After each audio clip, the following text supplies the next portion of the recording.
में रूस ने बांग्लादेश से 630 मिलियन डॉलर की बकाया राशि और ब्याज के भुगतान की मांग की है, जो एक महत्वपूर्ण घटना के रूप में उभर कर सामने आई। भारत और रूस के ऐतिहासिक रूप से मजबूत संबंधों के मद्देनजर रूस अब बांग्लादेश की वित्तीय जिम्मेदारियों पर सख्ती दिखा रहा। ये स्पष्ट संकेत है कि जो भारत का सगा नहीं, वो रूस का कैसे होगा। भारत के बाद अब रशिया ने भी बांग्लादेश को कंगला देश बनाने की कसम खा रखी है।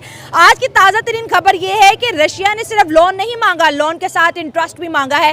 पहला इनका इंटरेस्ट बनता है 5,300 करोड़, जो कि अगले महीने में 6,700 करोड़ तक जा पहुंचेगा। बांग्लादेश के खजाने तेजी से खाली हो रहे हैं। क्या कहेंगे सर, अब ये क्या हो रहा है? और जाहिर है इससे बांग्लादेश में तो लोगों को बहुत ज्यादा फर्क पड़ेगा। और जिस तरह इंडिया के खिलाफ एक वहां पे कैंपेन चली और जिस तरह बांग्लादेश में इस्लामिस्ट का कमबैक हो रहा है, वो बांग्लादेश के लिए भी अच्छा नहीं है। और चल रहा था क्योंकि इंडिया से पंगा लेंगे, इनको बाकी और आगे कोई सोर्स नहीं है, ये कहाँ जाएंगे? क्योंकि इंडिया के अलावा कोई हेल्प करने वाला भी नहीं है। अगर इनको गवर्नमेंट ने इनके सर से हाथ उठाया तो ये यतीम होंगे और वहाँ पे क्राइम स्टार्ट होंगे। सर, बांग्लादेश यतीम हो गया, इंडिया ने हाथ उठा लिया उनके सर से। हुए रूस को यह एहसास हो गया है कि बांग्लादेश, जो भारत का पड़ोसी और एक समय उसका मित्र था, अब उससे दूर जा रहा। और अगर बांग्लादेश भारत का सच्चा साथी नहीं रह सकता, तो रूस के प्रति उसकी निष्ठा कैसे कायम रह सकती है? अगर हमने जियोपॉलिटिक्स में किसी की दोस्ती देखी है, वो इंडिया और रशिया की देखी है।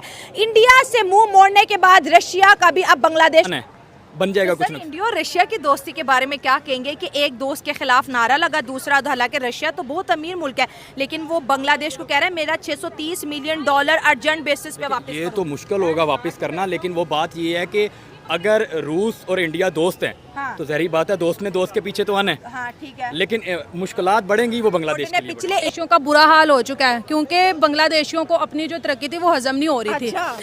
अच्छा खासा था यार, वो बिल्कुल तरक्की कर रहा था। हम लोग पाकिस्तान में उनके एग्जाम्पल दे रहे थे कि यार टक्का हमसे बेहतर चला गया। देखो उनके जो प्राइम मिनिस्टर हैं शेख हसीना, बेचारे को नजर ही लगा दी हमने। सुनो तो सही कि वहाँ के जो प्राइम मिनिस्टर है वो अपनी कंट्री को बहुत अच्छा लेके जा रहे हैं और इंडिया के साथ उनके रिलेशन बहुत ज़्यादा बेस्ट थे। लेकिन जिस तरह से उन्होंने इंडियंस के साथ बुरा सलूक किया और जिस तरह से उनको मारा पीटा, टोटली एंटी इंडियन हो गए। Still Mohammad Yunus anti Indian ही है जनाब। और अभी जिस तरह से रशिया ने उनसे कर्ज मांगा है कि जो आपको हमने दिया था वापस दिया जाए, मुझे इसकी मेन रीजन ये लगती है कि इंडिया और रशिया आपस में, तुम्हें पता, बहुत अच्छे फ्रेंड है।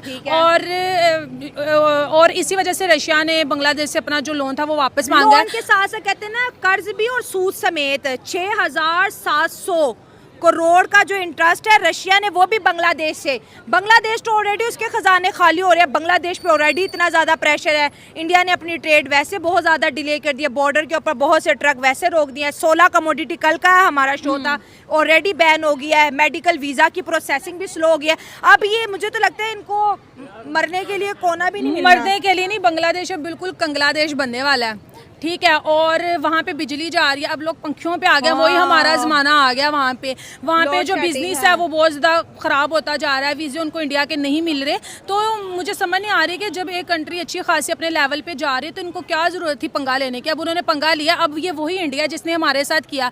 पहले वो कह रहे थे कि पाकिस्तान आ जाओ, हम दोस्ती करते हैं, हर चीज़ करते हैं, लेकिन वज़ीर आज़म भेजे, लेकिन हमने तब उनकी बात को इतना सीरियस नहीं लिया। लेकिन आज देखो वो 5th लार्जेस्ट इकोनॉमी बन गया और लोग वहाँ पर जाना अपनी ख्वाहिश मानते हैं। अमेरिका जैसी कंट्री जिसे हम सुपर पावर कहते थे, वो इतना ज़्यादा क्राइसिस में जा रहा है, ठीक है। वहाँ 800 से ज़्यादा जो फैक्ट्रीज हैं वो बंद हो गई हैं। लेकिन यहाँ पे जस्ट एक इंडिया ही ऐसी वाहिद कंट्री है जहाँ पे लोग आते हैं, अपने बिजनेस वगैरह ओपन करते हैं, प्रमोट करते हैं, जहाँ पे हर रोज़ महंगाई नहीं बढ़ती। मतलब कि वो कंट्री हर लेवल से तरक्की कर रहा है। एक्चुअली में तो जो है रशिया अपनी जगह पे ठीक है, कैसे? क्योंकि बांग्लादेश का जो आपने जैसे क्वेश्चन किया है कि उनका तो बांग्लादेश कंगलादेश बनने जा रहा है। हाँ, बिल्कुल। लेकिन एक चीज़ है कि अगर हम बात करते हैं पाकिस्तान की, तो पाकिस्तान में तो आप बेहतर समझते हैं कि बांग्लादेश में तो फिर भी ह्यूमैनिटी है, वहाँ पे नेशन जो है वो यूनिट है, मतलब वहाँ पे ह्यूमैनिटी और नेशनलिज्म है। अच्छा, लेकिन हमारे यहाँ अनफॉर्चुनेटली जो हम यूथ हैं वही सपोर्ट कर रहे हैं और अपने जो राइट्स हैं उनके लिए फिर भी भारत मदद न करता तो बांग्लादेश नामी देश ही शायद इस दुनिया के नक्शे पे ना होता। तो अब ये अगर अनग्रेटफुलनेस का एक एटीट्यूड बांग्लादेश में शुरू होगा तो फिर भारत रिटेलिएट तो करेगा, कोई ना कोई मैसेज तो देगा। देखिए अभी रिसेंटली भारत के फॉरेन मिनिस्टर जनाब जयशंकर साहब ने पाकिस्तान के हवाले से कहा कि एक्शंस हैव कॉन्सिक्वेंसेस। तो जो कुछ बांग्लादेश में जिस तरह हिंदुओं के साथ जुल्म शुरू हो गया है, भारत के साथ नफरत की फजा शुरू हो गई है। आपको याद होगा कि वो जो मालदीव में जिस तरह मौजू की सरकार ने किया कि इंडिया आउट, तो उसके बाद वही आप मोदी जी की तीसरी ओथ सेरेमनी पे उनसे बगल में बैठा हुआ था, मोदी जी के बगल में मौजू जाके बैठा हुआ था और वही अब मतलब हाथ जोड़े हुए था। अच्छा, भारत की कभी ऐसी पॉलिसी भी नहीं है कि कोई दूसरे हाथ जोड़े। भारत का सिर्फ ये होता है कि भाई अगर प्यार से अमन से आप रहेंगे तो हमारी तरफ से भी प्यार मिलेगा।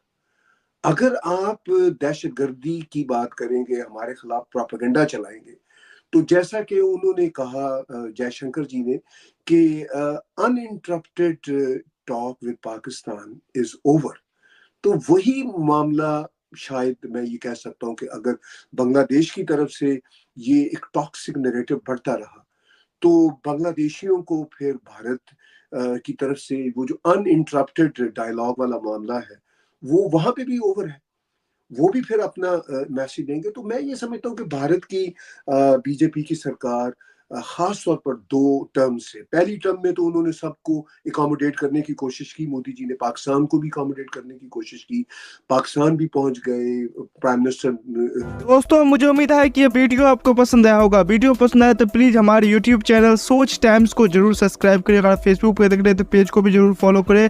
मैं आपको बता तो सोच टाइम के साथ आप लोग हर दिन एक खबर को देखेंगे। यहाँ पे आपको काफ़ी सारे अलग अलग टॉपिक को कवर किया जाता है, जहाँ पे हम पाकिस्तानी मीडिया रिएक्शन, अगर कोई भी इंडिया में घटना घटे उस पे हो या फिर यहाँ पे इंडिया में कोई घटना घटे तो उसके रिलेटेड भी वीडियो डालते हैं। उसी के साथ साथ हमारे इस चैनल पे आपको कई सारे शो देखने को मिलते हैं, जैसे सोच टाइम बुलेटिन, जहाँ पे पूरे दिन में कोई भी घटना घटता है तो उसको हम प्रॉपर आपको एक्सप्लेन करके समझाएंगे।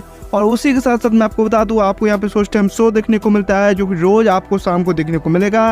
उसी के साथ साथ आपको कई सारे जैसे हिस्टोरिकल टॉपिक हो या फिर हो यहाँ पे डेली का सैटरडे लेट नाइट शो, जहाँ पे सोशल मीडिया पे चलने वाले कोई भी ट्रेंडिंग टॉपिक के बारे में बात करेंगे।